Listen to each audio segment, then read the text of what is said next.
Welcome in, Curios. Welcome to the Curio Storyteller, and welcome to Sunday Funday School. And just to give you a little blurb about our channel, this is a channel where, we take old books from yesterday to include the Bible. We cosplay some of the characters or some of the church characters that we would love to be like Tammy Faye. And we talk to some of these characters like they're our friends. Okay, guys, well, let's get started. We're going to start off as we always do with Sunday Funday School. Well, we got a little visitor today. He just want to be lazy. Put Oreo Jr. over there with his little kitty friend. And we're going to get started off with our AB selection as we do. Are you ready, Scott? I'm ready. Oh, my Lord, 1,000 burning bushes from you is not worth enough, and I just don't want to stop. Oh, my Lord, a million days in your arms is never too much, and I just don't want to stop. Never too much, never too much, never too much. Yes, beautiful, bellissimo, wonderful. Look, the cat in the back there, look at him. He excited. He gonna put a lot of money in a collection plate today. Okay, here we go. Okay, well, we're gonna get into the word before we pass around the collection plate. Calm down. We're gonna get to the word. Okay, do y'all remember where we were before? No. We had something about some good wives. We had little Jezebel hussy going on. We getting it, honey. We just learned about these characters from the Old Testament. And the most important thing, we are out of the desert, I think. But let's continue on. All right. We're with Elijah. He's on Mount Sinai. And we carrying on with this. Okay, let's see where we're at here. King Ahab told his wife Jezebel everything that Elijah had done and how he had put all of the prophets of Baal to unaliving. Oh yeah, remember they was going around trying to get Baal, remember the Israelites, of course, have forgotten about God again because out of sight, out of mind for them. And then Elijah had to come and be like, my God better than your God. I bet you my God got more fire than your God got. So now, the king is embarrassed because Elijah did embarrass them. And now he going to Jezebel hussy and he like, girl, let me tell you what happened. So here we go. This is what we got going on, y'all. Y'all ready to get this tea? Ready. Here we go. King Ahab told his wife Jezebel everything that Elijah had done and how he had put all the prophets of Baal to unalive them. He sent them back to their maker. She sent a message to Elijah.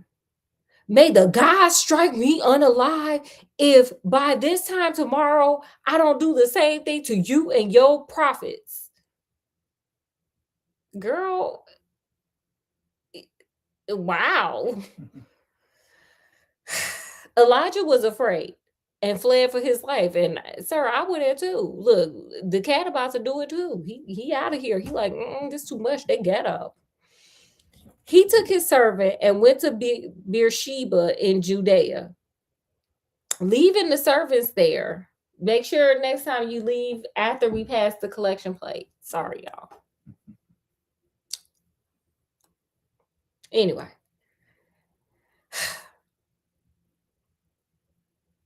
Leaving the servant there, Elijah walked a whole day in the wilderness. Oh, Lord Elijah, you back out in the desert. Ooh. He stopped and sat down in the shade of a tree and wished he would unalive. This real sad. It is too much, Lord, he prayed. Take away my life. I might as well be unalived. He lay there under the tree and fell asleep. Suddenly, an angel touched him. Wake up and eat. He looked around and saw a loaf of bread and a jar of water under his head. Okay, period. He ate and drank and lay down again. The angel returned and woke him up a second time, saying, "Get up and eat, or the truth will be too much for you." Elijah got up and ate, and the food gave him strength to walk 40 days to Sinai, the holy mountain. There he went into a cave to spend the night. I wouldn't do that. People get lost in them caves. I did a video about caves. Don't do it. Don't follow Elijah. Like, follow him, but don't follow him in no cave. That's crazy. Suddenly the Lord spoke to him. "Elijah, what are you doing here?" Right. Like, God is even like, "Sir, what you doing in this cave? Get out of here. It's dangerous." He answered, "Lord Almighty, I have always served you alone. But the people of Israel have broken their covenant with you again, torn down your altars again, and unalived all your prophets again." Because this ain't the first time, y'all. Go to my other videos and see where they kind of, are hard headed a lot. "I am the only one left, and they are trying to unalive me. Go out and stand before me on top of the mountain," the Lord said to him. The Lord passed by and sent a furious wind that split the hills and shattered the rocks. But the Lord was not in the wind. Why would he be in there? Okay, well, let's see where he at then. The wind stopped blowing, and then there was an earthquake. But the Lord was not in the earthquake. Where he at? God over here playing hide and go seek. After the earthquake, there was a fire, but the Lord was not in the fire. Oh my God, we gotta find him. It's almost, the street lights are almost on. It's almost time to go home. And after the fire, there was a soft whisper of a voice. When Elijah heard it, he covered his face with his cloak and went out and stood at the entrance of the cave. A voice said to him, "Elijah, what are you doing here?" He answered, "Lord God Almighty, I have always served you alone. But how many times are you going to tell God the same thing? So you on repeat. But the people of Israel have broken their covenant with you again, torn down your altars again, and unalived all your prophets again. I am the only one left, and they are trying to unalive me." The Lord said, "Return to the wilderness near Damascus. Then enter the city and anoint her." Ooh. Y'all know in America, we only know one language, and that is English. So I apologize if I butcher this up. I'm going to attempt this. Hazael. I hope that was right. "As the king of Syria, anoint Jehu, son of Nimshi, as king of Israel, and anoint Elisha, son of Saphat, from Abel. I don't think last names matter at this point. So Abel to succeed you as prophet. Anyone who escapes being put to unalive by Hazael will be unalived by Jehu, and anyone who escapes Jehu will be unalived by Elisha." Yes. We got a plan A, B, and C for your unaliving. And like that's what God is like. I got a plan A, B, and C to take them out. It's like Kill Bill up in here. "Yet I will see 7,000 people alive in Israel, all those who are loyal to me and have not bowed to Baal or kissed his idol." How many idols are these people gonna worship? Because wasn't it a golden calf before? Like, y'all got to let it go and let God.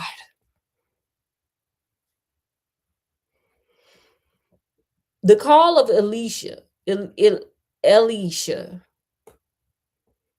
Elijah left and found Elisha plowing with a team of oxen. There were 11 teams ahead of him. Oh, that's a lot of ox. And he was plowing with the last one. Elijah took off his cloak. Ooh. Y'all want to know what just hit me? I wonder if Elijah took off his cloak like James Brown used to do when he got on stage. Remember, he would just boom, throw it off, and he gets I got the feeling, Maybe. Did you come in like that, Elijah? Because if you did, that is, yes, that is, yes. Okay. Anyway, sorry, y'all. Let me get back to the word.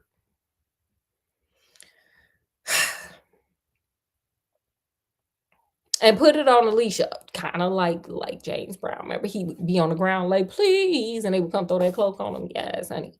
Anyway, Alicia left his oxen and ran after Elijah and said, let me kiss my father and mother goodbye, and then I will go with you, period. Elijah answered, all right, go back. I'm not stopping you. Then Elisha went to his team of oxen, unalived them, and cooked the meat. Dang.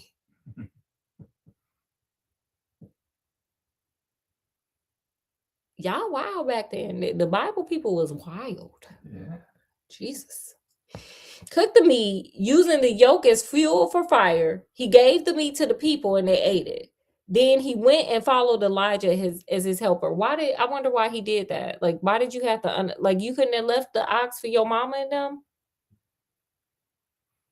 You couldn't have left it for the village? Why did you slaughter them? That's crazy. Okay. Let me see how long. Oh, this one too long. Okay, so we're gonna stop here. This is gonna be a short one.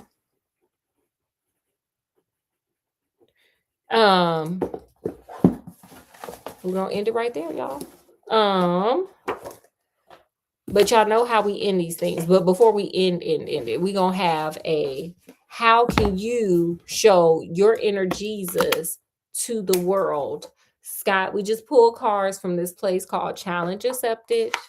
And this is how we know what to do to show our inner Jesus to the world. Okay, Scott, what you got? Go to a local park and narrate the wildlife like it's a soap opera. Like Meerkat Manor. Remember that? Remember on Animal Planet they had Meerkat Manor and it was just making up stuff that the meerkats were doing? Do that with the squirrels and the ducks and I don't know, the ants, all that. Show your inner Jesus. So keep it positive. Period. Show your inner Lord. All right. Okay, so with that, we're going to do our questions that we asked. So if you could talk to one of these characters in the Bible story that we just told, who would you talk to and what would you tell them? Scott, what would you tell them? You guys, comment section. I would talk to the Israelites and be like, the guy gets mad when you don't pay him attention. He has burned up things. He has flooded some things. Humanity almost ended a couple of times. Gomorrah and Sodom ain't here no more, so I don't know. Okay, well, for me, I would talk to Elijah and I would tell him, hang in there, bud. Everything's going to be all right. It's only going to get better. Tomorrow is only a day away. All right. Yeah. Okay, guys. Well, with that, we're going to end our Sunday Funday school. Let me grab Oreo Jr. We already let out our other guests for today. So, guys, as always, hopefully you guys enjoyed hanging out with us. As always, we enjoyed hanging out with you guys. Make sure you like, share, subscribe, check out some other videos, live, shorts, all that fun stuff. Make our church, your church, it's make this thing your home, honey. Make this channel your home. We're here to just have a good time. So from wherever we are, even when we're running away from a Jezebel hussy who's trying to take us out because we took out her people, well, not we did, but God did, to wherever you guys are, peace, love, and happiness. And we'll be back in like 30 minutes with, of course, more Dream Day. We'll see you guys later. Bye.